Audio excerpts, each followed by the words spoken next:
El niu és una barreja de totes una sèrie de coses.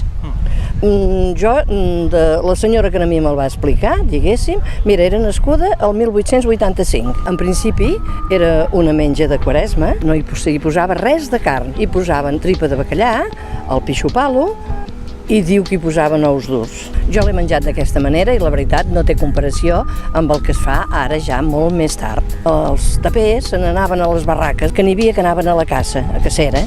Si mataven un tudor, si mataven uns tords, n'hi ha qui posen guatlles. A mi en guatlles no m'agrada. I llavors n'hi havia que anaven a la pesca, sèpia, calamar. Esclar, llavors ho varen començar a barrejar-ho tot i d'aquesta barreja va sortir doncs, el niu. El principal és el sofregit. I has de posar-hi bastanta ceba, tallada molt petita, anar fent a poc a poc, a poc a poc, a poc a poc, a poc a poc, fins que és com una melmelada.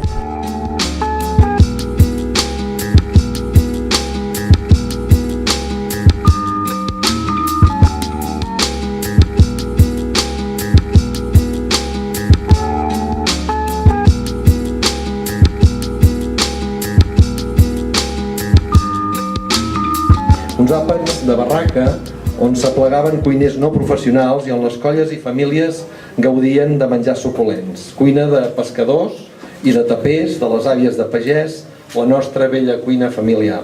Una cuina total, on es cuinava i encara es cuina de tot. Arrossos, suquets, platillos i plats de bacallà, d'entre els quals es niu, el plat més destacat. Perquè una xefla gastronòmica és la confirmació universal que a Palafrugell entenem un niu de cuina i de festa. Els tapers es dedicaven a tenir moltes hores lliures, sobretot a l'època artesanal, i el que els agradava més era trobar-se amb els amics i fer xefles de tota manera. Tant a la platja, a l'estiu, i al bosc i a les barraques a l'hivern. Què és típic d'aquí és aquesta cuina que ha donat nom a la cuina empordanesa, que és la cuina aquesta de barrejar carn i peix, els catxoflinos, la pollastre amb llagosta, aquestes coses que aquí ens trobem molt normal, però fora d'aquí no li troben tant, no? Bé, era una mica la cuina d'aprofitar el moment, no? Si un anava a caçar portava alguna cosa de cacera, si un anava a pescar portava peix, i el que feien era doncs, juntar-ho tot i fer un menjar comunitari. La indústria tapera el que va fer que la gent d'aquí fos molt oberta de mires i que, sobretot durant el segle XIX i també part del XVIII, es anessin incorporant moltes del menjar tant de la gent que venia aquí com també del que es veia fora d'aquí a l'hora dels comerciants o els tapers que s'anaven a vendre fora. No? Aquesta amplitud de mires també feia que es anés incorporant el menjar i el que es va saber fer aquí és saber viure bé. L'Elvira Correu, qui és? Bueno, és d'una família, o sigui, vaig tenir l'oportunitat de buidar una casa i allà doncs hi havia tot, correspondència, hi havia objectes, hi havia tota la història d'una família. 3 llibretes que hi havien a dins d'un mundo i aquestes 3 llibretes doncs hi havia això, transcrits receptes. El que me va cridar molt l'atenció va ser que no hi havia allò cap recepta d'aquestes, que no hi havia ni nius, ni suquets, tot era més aviat doncs, receptes que venien amb influència d'Europa i coses així. Jo he arribat a la conclusió que de fet el fenomen aquest de la cuina tapera, vull dir, és una fórmula turística, no? O sigui, d'alguna manera és per vendre un producte i trobar un terme doncs, molt fàcil d'entendre, de situar-ho en una època. El que hi ha, a mi me sembla que és que, o sigui, estem en una terra de pas i que el que hi ha hagut aquí sempre són moltes influències. És una cuina molt creativa, molt del moment, molt de veure què tenim, no?, què hi ha avui, i d'anar-hi posant ingredients, i són grans cuiners, però al mateix temps a mi em sembla que el més important és el producte, o sigui, estem en una zona que tant la verdura, o sigui, l'agricultura, el que s'acull a l'hort, és fantàstic, o era. El que es pesca és fabulós, el que es va a cacera doncs, també està molt bé, i tot plegat doncs, és... Tenim la sort de tenir un producte que és fantàstic, no? Això encara ara em penso que es veu.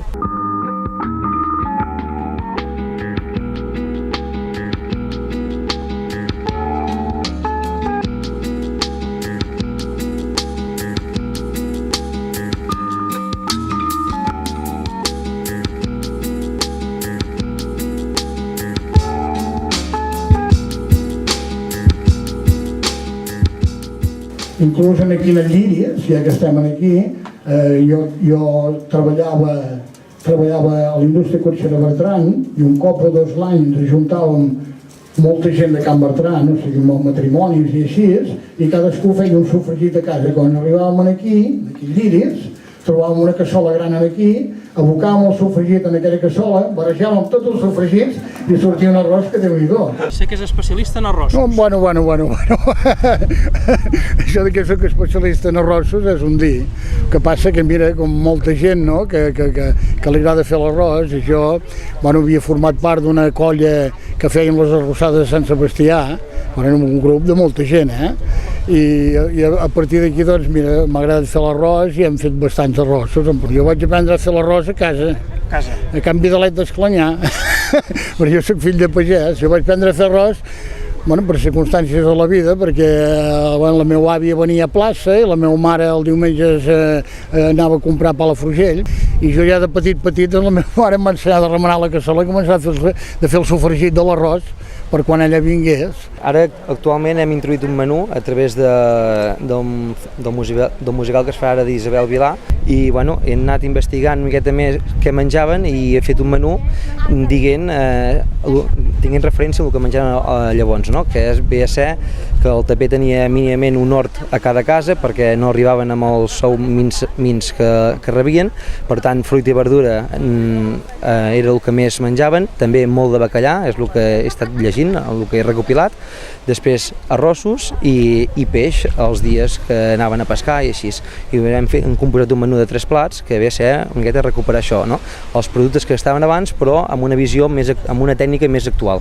De fet, la cuina tapera és la cuina de les àvies, és la cuina tradicional i realment jo crec que hi ha hagut una recuperació, bàsicament a partir de dos grans personatges. Un va ser en Ferran Agulló, parlant de la cuina tradicional, i l'altre gran personatge aquí seria en Josep Pla. Això ha fet que d'alguna manera aquesta cuina que semblava perduda hagi tornat amb força.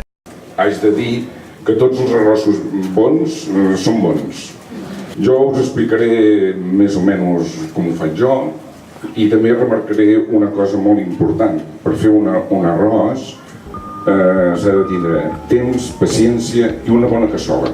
Nosaltres a casa ho fem amb una cassola de ferro colat. Reparteix molt bé el calor de baix cap a dalt. Tot el contrari de l'alumini. L'alumini concentra molt el calor a baix. Normalment estem 3 hores, 3 hores i mitja, 4 hores per fer un arròs.